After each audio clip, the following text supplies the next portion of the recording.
Now I'd like to introduce today's keynote speaker. Pernille is a luxury wedding photographer, videographer, and educator based in the Hudson Valley region of New York. She specializes in vibrant, natural, and timeless weddings, proposals, and events. Lynn started her business after photographing her first wedding at 18 years old. By the time she turned 30, she had grown her passion into a successful six-figure business, photographing weddings all over New York, New Jersey, Connecticut, and beyond. Lynn is known for her upbeat, high-energy personality, meticulous attention to detail, and her ability to capture the mood of every event. Her work has been featured in HuffPost Weddings, Westchester Wedding Planner, Zola, How They Asked, and many more. When she's not shooting, editing, or teaching, Lynn is probably trying out a new keto recipe, redecorating her house, binge-watching a docuseries, or hiking a local trail with her husband, Corrado. So now let's welcome Lynn Pernille.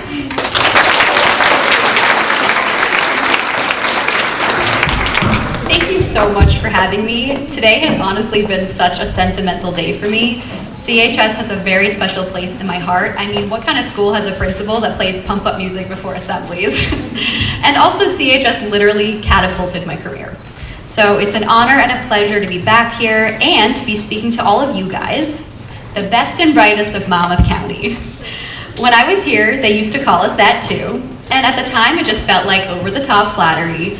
But now that I've been a graduate for 13 years, I can say with confidence that CHS really is something special. It's easy to take something for granted when it's your day-to-day life, but looking back on it, I'm blown away by how fortunate we all were to go to school here. Not only should you feel grateful, but you should all feel proud of yourselves for being here. Part of what makes CHS so special is that it's a curated pool of talented high achievers, and CHS wouldn't exist without all of you. Each and every one of you earned your spot here, so you should all be very proud of yourselves for being accepted. I know it's very competitive to get in here. If it's true that you are the average of the 5 people you spend the most time with, imagine the impact of being in an entire school full of people who have the same drive, work ethic, values, and interests as you.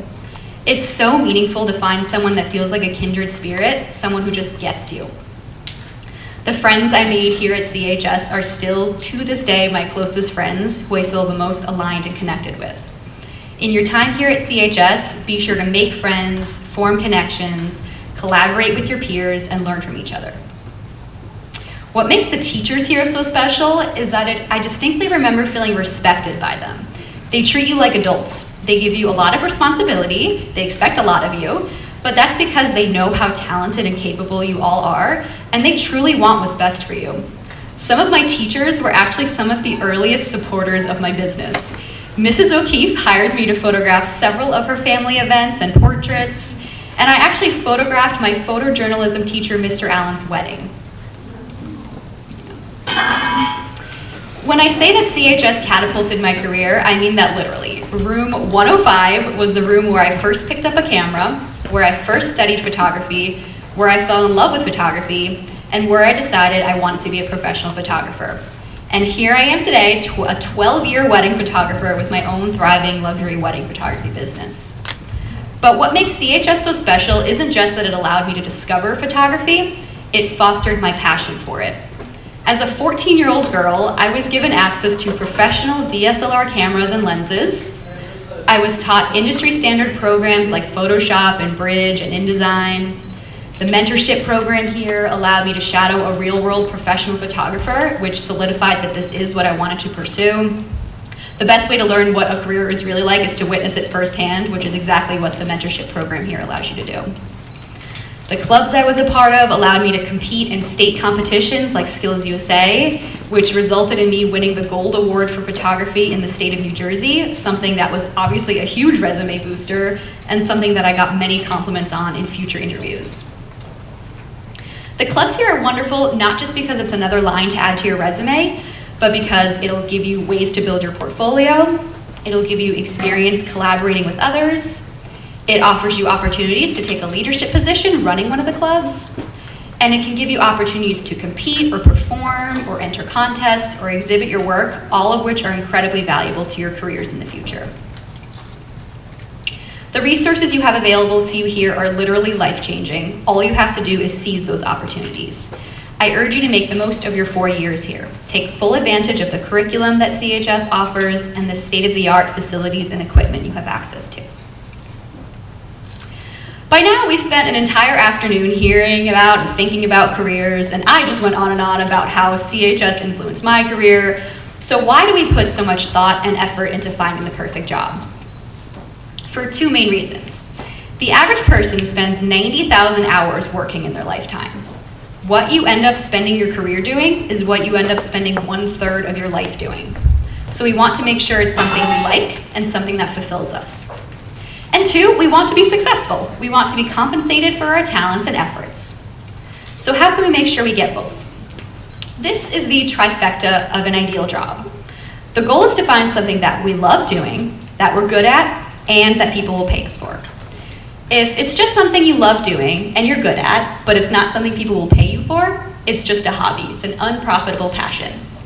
If it's something you love doing and people will pay you for, but you're not good at it, it's just a dream and you probably won't go very far with it. And if it's something you're good at and that people will pay you for, but you don't love it, it's a career without fulfillment, and we don't want that. The good news is that you're at the perfect stage in life to find out what that is for you. You have the most scarce and valuable resource on your hands: time. Your high school years are the perfect opportunity to start tinkering, to gradually build up your portfolio and gain experience. And as full-time students who most likely live at home, you also have a safety net right now. That safety net allows you to take chances, to try and fail, to experiment, to explore what you like and don't like, what you're good at and not so good at. You've heard from a variety of guest speakers today with careers of all types. There's no one-size-fits-all type of career. You could be an employee for a company, you could be a business owner, or you could be a kind of hybrid of both and be a freelancer. And they each have their own pros and cons. If you work for a company, you have a steady paycheck, you get benefits like health insurance, you get to use company resources, but you can't choose your boss, your hours, location, and salary. If you work for yourself, you have full control over your business, who you work with, where you work, what you do. You get to choose your own hours, but there's no guaranteed paycheck, and you're dependent upon the industry and the economy. So if neither option offers a truly stable income, what can we do about that? We can build our human capital. No matter what happens with the economy or your company or your industry, the one thing that no one can touch is your human capital. That is the unique value that you bring to the table. If you are a talented, driven worker with unique abilities, you will always be sought after and there will always be opportunities for you. I had a little bit of an identity crisis in college because I didn't fit into one neat box. I was a photography major, a business minor, and I was in the honors program. In my photography and art classes, I felt too commercial and business-minded. In my business classes, I felt too artsy or nerdy. And in my honors classes, I didn't feel book smart enough. I eventually came to learn that 1, labels don't matter at all. And 2, being multi-passionate isn't a curse at all, it's an asset. The more well-rounded you are, the more you will stand out because you have specialized skills. The more specialized your skills are, the more rare you are. I'll use my husband as an example. He's an electrical engineer. He works for the quantum computing department at IBM. According to the Bureau of Labor Statistics, there are 186,000 electrical engineers. If he was competing against all 186,000 engineers for a job, that would be extremely hard. He decided to specialize in radio frequency engineering. Within this niche, there are only 18,000 radio frequency engineers. When he got his master's, he decided to take some classes in quantum computing, a new cutting-edge industry. And beyond that, he also has great managerial skills. So when IBM was looking for a quantum computing engineer theme lead, he did not have that much competition because he was so uniquely qualified for the job. Each additional unique skill that you bring to the table cuts down your competition significantly and makes you a more and more perfect fit for the job. Going back to the reason we care about landing a great job is that we want to be successful. But what does it actually mean to be successful? For some people, this might mean making a really great income. To others, it might mean lots of stability and job security. To others, it might mean fame or recognition. And to others, it might mean a job that allows you to have a really healthy work-life balance. Your idea of the dream job might be the complete opposite of someone else's. You have to define your version of success. And also know that it's okay to change your mind. What's important to you now may very well change as the years go by. It's always okay to pivot or change your path at any time. Nothing is set in stone, especially this early on in your lives. In my sessions earlier, I shared why being a wedding photographer was the perfect job for me because of all of my personality traits. I work well under pressure, I'm organized, I love overachieving and exceeding my clients' expectations, so the luxury wedding industry is the perfect fit for me. I would invite all of you to do some self-reflection. Think about all of your unique personality traits and what fulfills you. You can take a personality test like the Myers-Briggs or the Enneagram to see what drives you. Also think about your love language. How do you like to be appreciated? It'll allow you to know what your strengths and weaknesses are and what fuels you versus what drains you. Then you can try to find a job that complements those desires. The ultimate goal is to find a job you love so much it doesn't feel like a job. When you're working, your soul feels like it's on fire, it just comes naturally to you, you fall into a flow state. Sometimes when I'm editing or working, I completely lose track of time, the work just pours out of me, and I can't seem to peel myself away from what I'm doing. That's the goal. Instead of sitting at a job where you're constantly checking the clock, waiting for it to turn 5 o'clock, or constantly looking at the calendar, counting down the days until you get a day off. Of course, every career has its challenges. I mean, work is work. Believe me, I get tired and overwhelmed during busy season, but passion is what will sustain you. When you're passionate about what you do, it'll make it worth it to put in that extra effort and stick it out during tough times. I wish all of you lots of success and happiness. I hope you seize every minute you have left here at CHS, and I hope you find a career that you don't feel like you need a vacation from. If you do what you love, you'll never work a day in your life. Thank you.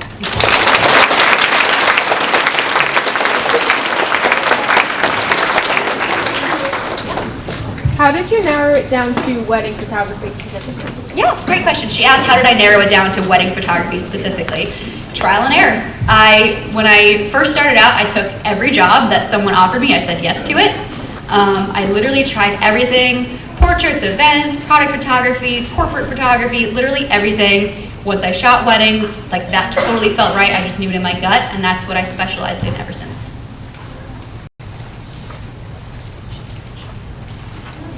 Yep.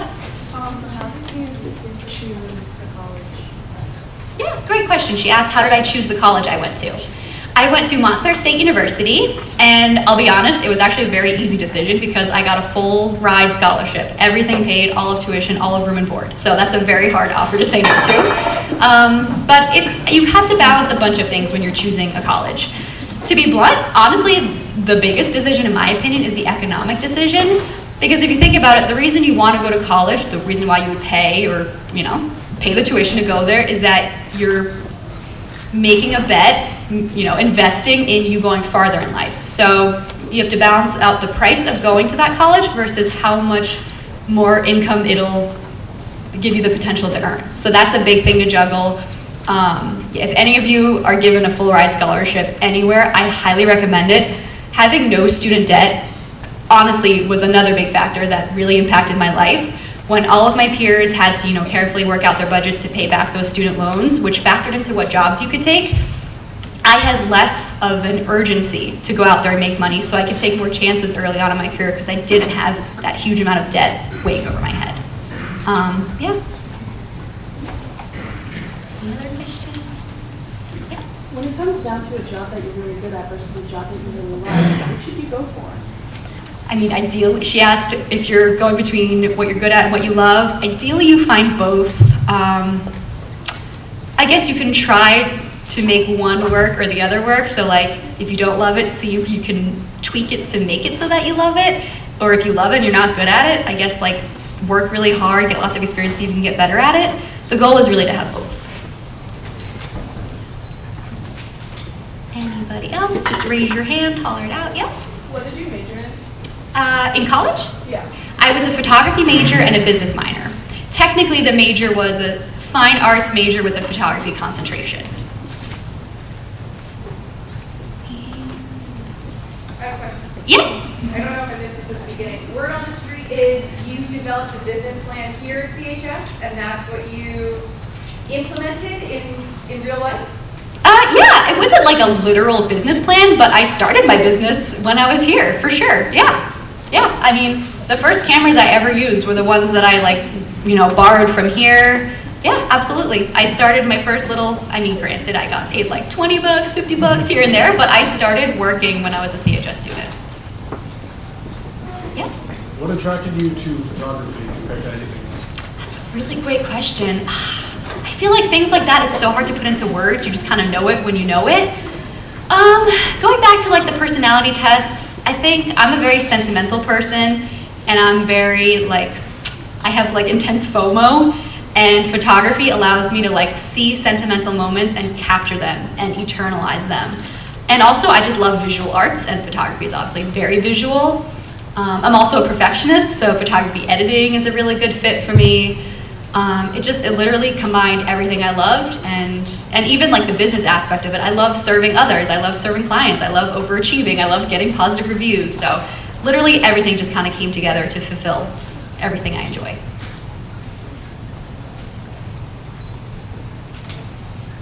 Yep. Which classes here did you take that really implemented your drive to go into photography and business? Yeah, so I don't know, I'm sure the curriculum has changed over the past 13 years, but when I was here we had photojournalism, so kind of like news photography, war photography, which shooting weddings is very photojournalistic, so that was very helpful. Digital photography, obviously I am a digital photographer, so that was incredibly helpful. We had, I think it was either computers or part of digital photography, where I learned about Photoshop, InDesign, Lightroom, all of that stuff. Lightroom actually didn't exist back then. But all of the Adobe Creative Suite, learning all of those programs, very helpful. I use them every day. And then beyond the photography classes, I also took a bunch of more general art classes. Web design and graphic design are very useful. I design my own website. I design all of my own marketing materials, and I learned those programs here at Montclair, or here at CHS. What else did I take? Visual communications. A lot of what I learned about just general art things, so composition, color, that comes into play in my photos. Digital video I also took. I also have a whole video portion of my business. I also film weddings. So a lot of classes that I took here helped me in my career. Yep. Do you have a favorite or preferred camera? Yeah, he asked if I have a favorite or preferred camera. So right now I have 3. When I'm shooting photo, I have 2. When I'm shooting video, I use all 3. They're all the same. They're Nikon D750s. Oh no, sorry, I just upgraded. Nikon Z6 IIs. They're mirrorless cameras. I used to use D750 mirrorless cameras, or D750 DSLR cameras. I just, a couple of years ago, last year, upgraded to mirrorless Z6 IIs.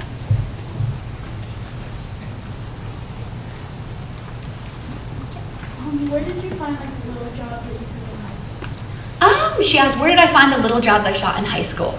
Part of it, and this kind of goes back to PR and marketing and advertising, I was just very loud and proud in public about the fact that I'm a photographer. Everyone at school knew that I was a photographer. I was always carrying a camera. On Facebook, that's all I ever talked about. So everyone was just aware that Lynn is a photographer. She's active shooting. She's passionate about it. She eats, sleeps, and breathes photography. So whenever they needed a photographer for anything, even if it was a small family event or whatever, they knew, hey Lynn, do you want to shoot this for me? So that goes back to PR. Just make it known that this is what you want to do. Announce it to the world.